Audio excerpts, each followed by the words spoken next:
Well, Dungeons & Dragons is a tabletop role-playing game. It's a lot of dice rolling, a lot of mathematics, but the main importance is that you get to play a fantasy character that you wouldn't be able to play or be in any other world. Dungeons & Dragons is a game where you make your character and then you roll dice to make them do stuff. So I guess the average game would be a person, the dungeon master will tell you a story.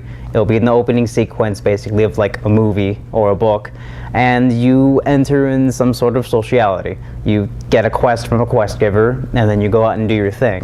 Depending on the quest, you either enter combat immediately because something got in your way, or you talk to other people, NPCs. And in the end, you get this fulfillment of victory when you win, and then, you know, if you don't win, you get this feeling, oh, I shouldn't do that next time.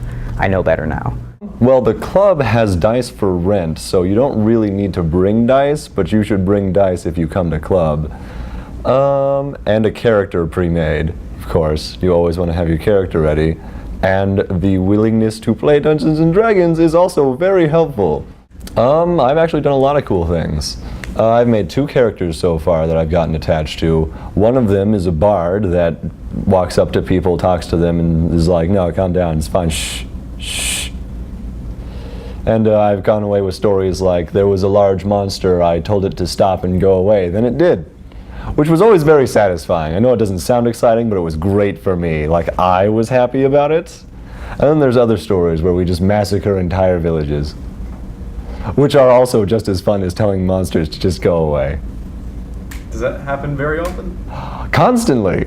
And I started out with a sneak thief who was an alcoholic who started every mod on the floor drunk. Our DM would open up our module saying, Kalyasa is on the floor drunk. Do something. People prefer to roleplay with their characters, and that's all fine and good. And they still are able to convey the same things they need to do to be able to play the game at the level that's required to not lose, really. And some people just don't really feel like roleplaying, so they don't. There's a healthy mix of both.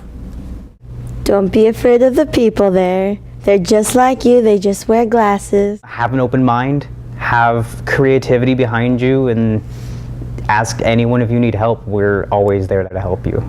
I'm just going to say to have somewhat of a creative mind and go in and play what you want and not listen to what someone else tells you to play.